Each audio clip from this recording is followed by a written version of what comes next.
বিসমিল্লাহ কয়ে মিডল পয়েন্টে একটা বাড়ি মারছে, এত জোরে বাড়ি মারছে, বউ দৌড় শালাও দৌড়, দুইজন দুই দিকে দৌড়ায়। শালা চিল্লায় বলে, দুলা ভাই আমার বোনকে মারলেন কেন? আব্দুল্লাহ বাসা খুঁজে দেখে 1.5 হাতে একটা লাঠি আছে। 1.5 হাতা লাঠি নিয়ে চিন্তা করে, বর্তমানে যে যুগ চলতেছে, নারী নির্যাতনের বিচার আছে কিন্তু পুরুষ নির্যাতনের কোনো আছে? কোন আইন নাই। আমি লাঠি দেখবো ঠিকই, করা যাবে না, ভিতরে বিবেক বলতেছে করা যাবে। সামনের দিকে কোনো জায়গায় যেন মারিস না। বিবেক, বিবেক হচ্ছে সবচাইতে বড় আদালত। আপনার কিন্তু সুপ্রিম কোর্ট হাইকোর্ট যাওয়া লাগবে না, আপনি চোখ বন্ধ করেন, বিবেকের দিকে খেয়াল করেন, আজকে সারাদিন কয়টা ভালো করছেন, কয়টা মন্দ করছেন, সব আপনার আদালত আপনার কাছে তুলে ধরবে। জোরে কোন কথা ঠিক কিনা? হ্যাঁ, বিবেক, বিবেক। আব্দুল্লাহর বিবেক বলতেছে সামনে যান মারিস না, এটার পায়ের আগা থেকে মুখ পর্যন্ত কোনো জায়গা ছাপ ঠেকাবে না, পিছন দিকে তাকা, পিছনেও যান মারিস না, নিচেও মারবি না, উপরেও মারবি না, মিডল পয়েন্টে উঁচা হয়ে আছে। মিডল পয়েন্টে উঁচা হয়ে আছে ওই জায়গার, আবার মিডল পয়েন্টে বিসমিল্লাহ করে একটা বাড়ি মারবি, এত জোরে মারবি ফাটা গেলেও কাকু কাপড় খুলে দেখাবার পারবি না। জাগা মতো মার হবি, জাগাত মারা যাবি না। জোরে কোন কথা ঠিক না? এই জায়গা সৌদি আরবে যত অন্যায় করে দেখছি আমি, সৌদি আরবে যত অন্যায় করে ওই পাশার কাপড় খুলে পাশার উপর বসায়, মানে ওই জায়গায় বসালে বুঝলেন ওই মরবিও না, ওই দাগ গুলা কাকু কাপড় খুলে দেখাবারও পারবি না। জোরে কোন কথা? অন্য জায়গাত মারলে কিন্তু মরতে পারে। আর চেহারার মধ্যে তো মেয়েদের মারাই চলবে না, চেহারার মধ্যে মারাই চলবে না। তো এই জন্যে পিছন দিকে দেখুন হয়ে আছে, গোস্ত মোস্ত ভালোই লাগছে, বুঝতেছেন না? বিসমিল্লাহ করে একটা বাড়ি মারবি, একটা হজের সব, একটা হজের সব পাবি। বিসমিল্লাহ বলে 2টা বাড়ি মারলে 2টা হজের সব। আব্দুল্লাহ কোন 1.5 হাতা লাঠি কাপড়ের মধ্যে লুকিয়ে সুফি সুফি আসতেছে, আসার পরে দেখে ওর বউ খালি ওর শালাক বলতেছে, আর এক টুকরা খা ভাই, তুই না খেলে আমার কলজার শান্তি নাই। এদিকে যে স্বামী পেছনে খাড়া হচ্ছে আর খেয়ালই নাই, ওই ভাইয়ের খেয়ালে সব ভুলে গেছে। দেখবেন মেয়েরা বাপের খেয়ালে, ভাইয়ের খেয়ালে, ওর নিজের আত্মীয়র খেয়ালে স্বামীর আত্মীয়কে ভুলে যা। আমার বউ মাঝে মধ্যে আমাকে কয়, আমার আব্বা আসতেছে, আমার আব্বা দেশি মুরগি ভালোবাসে, আমার আব্বা কিন্তু ট্যাংরা মাছ খায়, আমার আব্বা কিন্তু এশিয়ার দই খায়। এখন বউ বলতেছে ওর বাপ ওটা খায়, আমি সব কিনে কিনে আনার দেই, ওই আর বাপকে খাওয়ায়। বাপ খাবি না, তারপরে জোর করে খেলে খান আব্বা, খান আব্বা। অথচ আমার বাপ আছে, আমার বউ 15 দিন আগেকার কিনা টোস্ট বিস্কুট ঠিক মতো বয়াম লাগাইনি দেখে টোস্ট বিস্কুট ছেঁচে গেছে, সেটা দাও বোঝেন না, এটা চিকটা হয়ে গেছে, ওটা আমার বাবুক দিছে। এখন আব্বা টোস্ট বিস্কুট চাপায় আর কয়, কে রে বা তুই এত ওয়াজ করিস, ভালো বিস্কুট কিনিস না। আমি আমার বউকে বললাম, কে রে কি দিছিস? এই কি দিছিস রে? টোস্ট বিস্কুট, টোস্ট বিস্কুট দিলি, আমার বাড়িতে কি ভালো কিছু নাই? দিচ্ছি তো, দিচ্ছি তো, আমি কি দেওয়া শেষ করছি? তাই চাপাত লাগতে পারা দরকার। তোর বাপকে ভালো দেশ আর আমার বাপকে খারাপ দেশ কেন? আপনার কি মনে করছেন প্রত্যেক ঘরে ঘরে এরকম বউ আছে না নাই? নিজের বাপের দিকে তাকায়া স্বামীর বাবার খেয়াল নাই, নিজের ভাইয়ের দিকে তাকায়া দেওরার দিকে খেয়াল নাই, এরকম বহু আছে। আমার ভাইয়ের কথা কি, আমার ভাই যতবার আমার বাড়িতে আসবে খুব বেশি খালে ওই যে যা আছে শুকনা শুকনা ওলে দিবে, আর ওর ভাই যদি আসে, ওরে বাবা রে, আর এক টুকরা খা ভাই, আর এক টুকরা খা ভাই, কয় আমি খাবো না, আমি খাওয়ারিয়ে। আব্দুল্লাহ রাগ আরো উতলে উঠতেছে, আমার বাপ না খেয়ে আছে, আর তোর ভাই খাবি না, জোর করে খিলাস। বিসমিল্লাহ কয়ে মিডল পয়েন্টে একটা বাড়ি মারছে, এত জোরে বাড়ি মারছে, বউ দৌড় শালাও দৌড়, দুইজন দুই দিকে দৌড়ায়। শালা চিল্লায় বলে, দুলা ভাই আমার বোনকে মারলেন কেন? মারাত্মক কথা, একটু গুরুত্ব দিয়ে শুনবেন। শালা বলতে, দুলা ভাই আমার বোনকে মারলেন কেন? আব্দুল্লাহ বলতে, তোর বোন আমার কে হয়? তুই যে বললে আমার বোনকে মারলেন কেন, তোর বোন আমার কে হয়? শালা বলতেছে, আমার বোন আপনার বউ হয়। তাহলে বলতো রে, আদরের বউকে কোনো স্বামী কি মারে? তোর বোনের জন্যে আমার বাপ মাকে আমি গ্রামের বাড়িতে রাইকা তোর বোনের জন্য আমি শহরে বাসা নিয়েছি। তোর বোনকে এত আদর করি কারণ এই আদর করাটা হলো সুন্নাত। আল্লাহ নবী বলেছেন, আমি আমার বিবিদেরকে অত্যন্ত আদর করতাম। সুবহানাল্লাহ কোন? নবী আমার ঘরের দরজা খুলে বসে আছে, এমন সময় নবীর বিবি উম্মাহাতুল মুমিন আয়েশা ঘরের মধ্যে ঢুকছে। একটু মনোযোগ দিয়ে শুনবেন মা বোনেরা, যে ঘরের মধ্যে ঢুকছে নবী কিন্তু আর বসে নাই। নবী উঠে গিয়া দরজা বন্ধ করে দিলেন, জানালা বন্ধ করে দিলেন। মা আয়েশা থরথর করে কাঁপতেছে। আল্লাহ রাসূল বলে, আয়েশা কাঁপার কারণ কি? বলে, ইয়া রাসূলুল্লাহ, আপনার জুতার পরশে আল্লাহর আরশ ধন্য হয়ে গেছে। সেই ঘরের মধ্যে আমি আয়েশা যদি কোনো বেয়াদবি করি, এই জন্য আমার শরীর কাঁপতেছে। রাসূল বলে, আয়েশা, একজন নবীর জুতার পরশে আল্লাহর আরশ ধন্য হয়ে গেছে, একজন নবীর জুতার পরশে। আয়েশা বলে, হুজুর একজন নবীকে, আপনি তো সেই নবী। রাসূল বলে, আয়েশা, যতক্ষণ আমার দরজা খোলা ছিল, জানলা খোলা ছিল, ততক্ষণ আমি নবী ছিলাম, কিন্তু যেই মাত্র দরজা জানলা বন্ধ করেছি, আমি আর নবী নই রে আয়েশা, আমি হলাম স্বামী, আর তুমি হলো আমার আদরের বিবি। সুবহানাল্লাহ কবেন না? আমি হলাম স্বামী, তুমি আমার আদরের বিবি।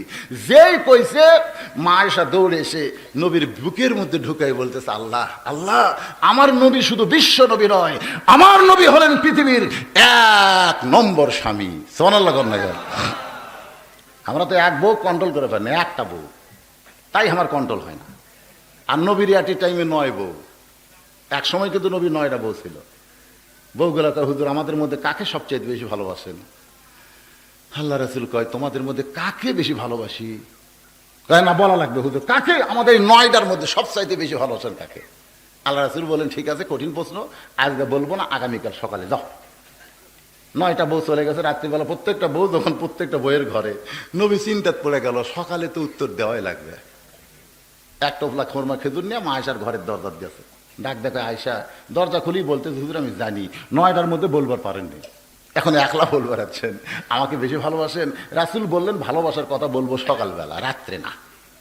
তো কি জন্যে? বলে, তোমার এই 2টা আজোয়া খেজুর দিলাম, তুমি জান কাউরি কইও না, এই 2টা কিন্তু তোমাকে দিলাম। অন্য বিবির ঘরে যায়, নবী 2টা খেজুর দিয়ে বললেন, তোমার 2টা খেজুর দিলাম, তুমি জান কাউরে কইও না। আর একজন বিবির ঘরে গিয়া 2টা খেজুর দিয়ে বললেন, তোমারে 2টা দিলাম, কাউরে দান কইও না। প্রত্যেকটা বিবির ঘরে দেন নবী 2টা করে খেজুর দিয়ে শর্ত দিলেন, তোমারে 2টা খেজুর দিলাম, কাউরে দান কইও না। পরদিন সকালবেলা 9টা বিবি যখন ঘিরে ধরে বলতেছে, রাসূলুল্লাহ, আমাদের মধ্যে সবচাইতে বেশি ভালোবাসেন কাকে? আল্লাহ রাসূল বলেন, গত রাত্রে যাকে 2টা খুরমা খেজুর দিছি, তাকে আমি সব চাইতে বেশি ভালোবাসি। প্রত্যেকটা বিবি গেলে মাথা ঝোঁকার। রাসূল কই, বউ পালা খুব কঠিন রে, খুবই কঠিন, আসলেই কঠিন। বাজান মা আয়েশাকে বুকের মধ্যে নিছে নবী, সুবহানাল্লাহ কম। আস্তে করে নবী হাত ঠেকাইছে পিঠে, এইভাবে নবী আস্তে করে হাত ঠেকায় যখন বুকের সঙ্গে চাইপা ধরেছে, আল্লাহ ডাক দেয়, বলে, জিবরাইল আর দেরি করিস না। ফেরেশতা জিবরাইল বলে, আল্লাহ কি হয়েছে? বলে, আমার নবী ঘরের মধ্যে যে আমল করতেছে, এই আমলে আমার আরশ খুশি হয়ে গেছে। যারে জিবরাইল যা, আমার নবীর উপরে আল্লাহর কোরআনের আয়াত নাজিল কর। ফেরেশতা জিবরাইল ঘরের বাহিরে এসে নবীকে সালাম দেয়, আসসালামু আলাইকা ইয়া রাসূলুল্লাহ। সঙ্গে সঙ্গে নবী আমার চমকে উঠছে। আয়েশা বলে, ইয়া রাসূলুল্লাহ, আপনি আমাকে বুকের মধ্যে চাইপা ধরে চমকালেন কেন? নবী বলে, আয়েশা রে, ফেরেশতা জিবরাইল সালাম দিছে। আয়েশা বলে, এটা একটা আল্লাহর কাম হলো, আপনি আমাকে বুকের মধ্যে ধরে আসেন, এমন সময় আল্লাহ জিবরাইল কেন পাঠালো? নবী বললেন, আয়েশা রে, জিবরাইল আমার কাছে এমনি আসে না, জানতে হবে কারণ কি। নবী যখন জানতে চায়, জিবরাইল বলে, ইয়া রাসূলুল্লাহ, আপনি ঘরের মধ্যে কি আমল করতেছেন এটা আল্লাহ জানে, দুনিয়ার কেউ জানে না। কারণ স্বামী যখন বউকে আদর করে, তখন কে জানে? আর কেউ। এ কথা কন না কেন? আর কেউ। আর 14ই ফেব্রুয়ারি ভ্যালেন্টাইন ডে, মরহুম জলিল পার্কে যখন আদর করে, তখন খালি আল্লাহ জানে না, কাতি মাসে কুত্তার মতন দেখা যায়। জোরে কোন কথা ঠিক না? এই জন্যে স্বামীর আদর হচ্ছে দরজা আল্লাহ বন্ধ করে। আমি তখন আর বউকে আদর করি, আমি কিন্তু খেয়াল করে দেখি, আমার একটা ছোট মেয়ে আছে, আমাকে স্কুলে থুয়ে আসে, তারপরে বউ কয়, আসলেই তাই। দেখছেন, আমার একটা ছোট বাচ্চাকে আমি থুয়ে আসে তারপর আদর করি। কি শরম রে আমাকে, কি শরম রে। আর এই শালাকের শরম নাই, যেটি সেটি কুত্তের মতন চাপে ধরে বসে আছে। ধরে কোন কথা ঠিক না? একমাত্র আল্লাহ ছাড়া। জিবরাইল বলতেছে, হুজুর ঘরের মধ্যে আপনি কি করতেছেন? আমি জানি না, আল্লাহ ছাড়া। আল্লাহ এত খুশি হয়েছে আপনার উপর কোরআনে আয়াত নাজিল করেছে, হুন্না লিবাসুল লাকুম ওয়া আনতুম লিবাসুল লাহুন্না। স্বামী হলো বিবির পোশাক, বিবি হলো স্বামীর পোশাক। আব্দুল্লাহ ডাকদা বলে, তোর বোন আমার কে হয়? বলে আপনার বউ হয়। তাহলে আদরের বউকে কেন মারলাম? আয়। শালা বলতেছে আমাকেও মারবেন নাকি? বলে তোরে মারবো না, তোরে একটু দেখাবার চাই। এবার শালার হাত ধরে নিয়ে গেছে, বাবা যেই ঘরে ঘুমাই জানলা দিয়ে বলে তাকায় দেখতো ভিতরের মানুষটাকে। শালা চুম করে বলতেছে আপনার বাবা কখন আইছে? বলে 9টার সময় আইছে। তোর বোন কইলো মাজা বেদনা, পিঠ শিরশির করে, আমার বাবা না খেয়ে ঘুমাইলো। আর 11টার সময় তোর সামনে 5 তরকারি গরম ভাত। বল রে শালা বল আমার আমল কি? শালা বলতে দুলে ভাই আর একটা বসান, আর একটা বসান। এই মানুষের জাত না, এই মানুষের জাত নাই। বাপের আত্মীয় পছন্দ করে, শ্বশুরের আত্মীয় 2 চোখে দেখবার পারে না। এইরকম মা বোনের আজকের মাহফিল আছে না নাই? আমি তাদেরকে হাত জোত করি, বলে মা কোনটা ফরজ কোনটা নফল এটা আমাদের জানতে হবে। জোরে কোন ঠিক কি না আল্লাহর বান্দারা? এবার হযরত ওমর বলতেছে, মা আমার বৌমা বানায় আমার বাড়িতেই তোমাকে অধিকার দিবার চাই, আমার বাড়িতেই তোমাকে অধিকার দিবার চাই। মেয়েটা ফোঁপায় ফোঁপায় কান্দে। ওমর ফারুক বলে কান্দার কারণ কি? বলে আপনার আব্দুল্লাহকে আমি বিয়ে করতে পারবো না, আপনার আব্দুল্লাহকে আমি বিয়ে করতে পারবো না। মনে মনে কামনা করেছি বিয়ে যদি করতে হয় নবীর ছোট নাতি হোসাইনকে বিয়ে করব, দুনিয়ার অন্য কোনো যুবককে আমি বিয়ে করব না। সঙ্গে সঙ্গে ওমর ফারুক আল্লাহু আকবার, সবাই বলেন আল্লাহু আকবার। মেয়েটা বলতেছে আপনার ছেলেকে আমি দিজালাও করে বলার কারণ কি? ওমর ফারুক বললেন, মা বিয়ে যদি করতে হয়, বিয়ে যদি করতে হয় ভালোটাকে বিয়ে করা দরকার। রাসূল বলেছেন সাইদুল শাবাবে আহলুল জান্নাহ হাসান হোসাইন রাদিয়াল্লাহু তাআলা আনহুমা। যে মায়েদের এখনো বিয়ে হয়নি, পর্দার অন্তর আছে, মেয়েরা যারা পর্দার অন্তর আছে, আমি তাদেরকে বলবো বিয়ে যদি করাই লাগে, বিয়ে যদি করতে হয় দেখে শোনা করার দরকার নাই। কতগুলো ছেলে বিয়ে করার দিনে দাড়ি কামিয়ে মোষ কামিয়ে বিয়ে করবার যায়, এরকম আছে না? মন খারাপ করেন না। এখন বউ ডাক দেয়া বলতেছে আসো তো ড্রেসিং টেবিলের সামনে আমরা 2 জন দাঁড়াই। তখন স্বামী স্ত্রী 2 জন দাঁড়াচ্ছে। বউ বলতেছে দেখো তোমার মুখ আর আমার মুখ একই দেখা যায়। কত বড় শরম, একটু শোনেন শোনেন, তোমার মুখ আর আমার মুখ একই দেখা যায়। তোমার মোছ নাই দাড়ি নাই, আমারও মোছ নাই দাড়ি নাই। আমার এখানে দাড়ি হলে মোছ হলে কেমন? মেয়ে মানুষের কোনোদিন দাড়ি মোছ হয়? বউ বলতেছে এই মরদ, মেয়েদের দাড়ি মোছ হলে যেমন খারাপ লাগে, মরদ মানুষ দাড়ি মোছ কামালে তেমন খারাপ লাগে। তুমি মরদ হইয়া মেয়ে আর ভেষণ ধরে আছো কে? তোমার শরম লাগে না? কি কথা, এটা ছাপ্পান ছাপ্পা সব কেমন ফেলে দিচ্ছে। মনে কষ্ট নিও না যুবকেরা, যারা সব সময় দাড়ি কামায় তাদের অনেকগুলো ক্ষতি হয়। এত আজাজকারী করতে পারবো না, তবে সেই কথাগুলো বলতেছি। ওয়াইজা তুলিয়াত আলাইহিম আয়াতুহু যাআদাতুহুম ঈমানাও ওয়া আলা রাব্বিহিম ইয়াতাওয়াক্কালুন। আয়াতটাকে খেয়াল আছে নাকি? ওমর ফারুক বললেন, মা বিয়ে যদি করতে হয় বিয়ে জীবনে কয়বার? জোরে কোন কয়বার? একবারই নিয়ত করবেন, একবারই নিয়ত করবেন। বেশিবার বিয়ে হোক এটা আমরা চাই না। কারণ হযরত আলীর 2টা ছেলে ছিল, একটার নাম হলো হাসান।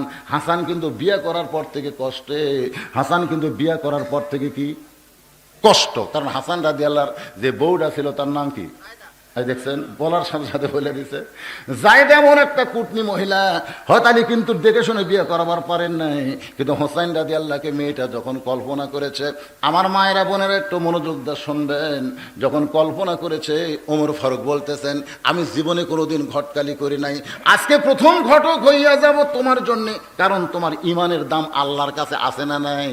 পরন্তু বিকাল বেলায় হযরত ওমর হয়তো আলীর দরজায় গিয়া সালাম দিচ্ছে, আসসালামু আলাইকুম ইয়া আহলাল বাইত আম্মা সাইলা ফালা তানহার। হযরত আলী চমকে গেছে, এই বিকালবেলা আমার দরজায় ফকিরের আয়াতকে কয়, দরজা খুলে দেখে অর্ধ পৃথিবীর খলিফা হযরত ওমর দাঁড়িয়ে আছে। আলী বলতেছে, আমির আল মুমিনিন, আপনি আম্মা সাইলা ফালা তানহার এই ফকিরের আয়াত কেন তেলাওয়াত করলেন? ওমর বলতেছে, আলী রে, জীবনে কোনোদিন ঘটকালি করি নাই, আজকে প্রথম ঘটক হইয়া তোমার বাড়ির দরজায়। আলী বলতেছে, ইয়া আমির আল মুমিনিন, আপনার মতন মহান ব্যক্তি যদি বিয়ার ঘটক হয় তাহলে পাত্রী অবশ্যই ভালো হবে। সুবহানাল্লাহ। পাত্রী অবশ্যই ভালো হবে। পাত্রীর যোগ্যতা কি? সঙ্গে সঙ্গে ওমর বলতেছে, পাত্রীর যোগ্যতা হলো 6 বছর বয়স ঈমান গ্রহণ করেছে। শুধু ঈমান গ্রহণ করার অপরাধে 12 বছর জেলখানায় বন্দি রাখা হয়েছে। শুধুমাত্র ঈমান গ্রহণ করার অপরাধে 12 বছর জেলখানায় বন্দি রাখে নাই। সকাল করে 3টা চাবুক, বিকাল করে 3টা চাবুক মারছে। আজকে সেই মেয়েটা জেলখানা থেকে মুক্ত হয়ে আমার সঙ্গে 6 দিন পর দেখা হইয়া আমার আব্দুল্লাহকে বিয়ে দিবার চাইলাম, কিন্তু মেয়েটা আমার আব্দুল্লাহকে বিয়ে করবে না। তোমার হোসেনকে মনে মনে করছে কেমন? আলী বলতেছে, আমির আল মুমিনিন, আমি যেমন একটা মেয়ের চিন্তা করতেছিলাম এমন একটা মেয়ের খবর আপনি আমারে দিয়া দিলে। ওমর ফারুক বলে, আলী রে, আর কোনো চিন্তা নাই, আমার ঘটকালি আল্লাহ কবুল করেছে। হযরত আলী আর ওমর যখন কোলাকুলি করতেছে, অন্য ঘর থেকে হোসেন বের হয়ে সালাম দিয়ে বলে, মুরব্বী, আপনার দুইজন যেভাবে কোলাকুলি করতেছেন মনে হয় বিয়ে আপনারাই করবেন। যেই বলছে মনে হয় বিয়ে আপনারা করবেন, ওমর ফারুক রাস্তা দেখলে শয়তান 40 দিন যায় না, সে ওমর চিৎকার করে বলে, আলী রে, তোমার হোসেন এত বড় বেয়াদবি কেমনে করে? আমিও মুরব্বী, তুমিও মুরব্বী, এ হোসেন কি মুরব্বীর কথা মানবে না? হোসেন বলতেছে, আমির আল মুমিনিন, আপনার দুইজন আমার মুরব্বী আমি জানি, আসল মুরব্বী হিসাবে কেবলমাত্র আমার নানাকেই আমি মানি। এখান থেকে একটা ফতুয়া নিবেন, যাকে তাকে মুরব্বী মানা যাবে না। এটা কোন মুরব্বী? আজকে তবলিগ 100 বছর পরে 2 দল হলো কেন? একটা হলো অজাহাতে, একটা হলো ইত্যাদি। 2 দল হওয়ার কারণ হলো মুরব্বী 2টা হচ্ছে। যখন কয়টা 2টা হলেই পিটাপিটি হবে। এক মুরব্বী থাকতে হবে। কুল, হে রাসূল আপনি বলেন, ইন কুনতুম তুহিব্বুনাল্লাহ ফাত্তাবিউনি, যদি আল্লাহকে কেউ পাওয়ার চায় নবী ছাড়া পাওয়ার কোনো উপায়, তাহলে আমার সঙ্গে সকলে একটু বলেন, উপায় নাই রে, উপায় নাই রে, উপায় নাই, নবী বিনে আল্লাহ পাওয়ার উপায় নাই। ওমর ফারুক বলে, হোসেন তুমি কি বলবার চাও? হোসেন বলতেছে, কয়েকদিন আগে আমি একটা স্বপ্ন দেখলাম, আমার নানা ঘরের মধ্যে আরাম করতেছে। আমি হোসাইন দরজা দিয়ে বললাম, নানু ভাই, আমি একটু আপনার কাছে যাবার চাই।